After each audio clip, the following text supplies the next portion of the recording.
Irak'ın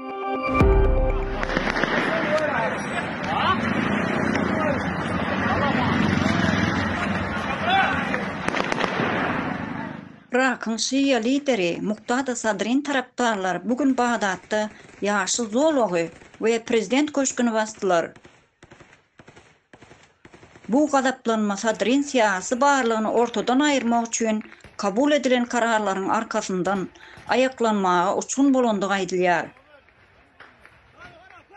29 awgustyň gijesinde Sadrin taraptarlary we Irak'ın polisiýasy arasynda çakmışyk çykdy.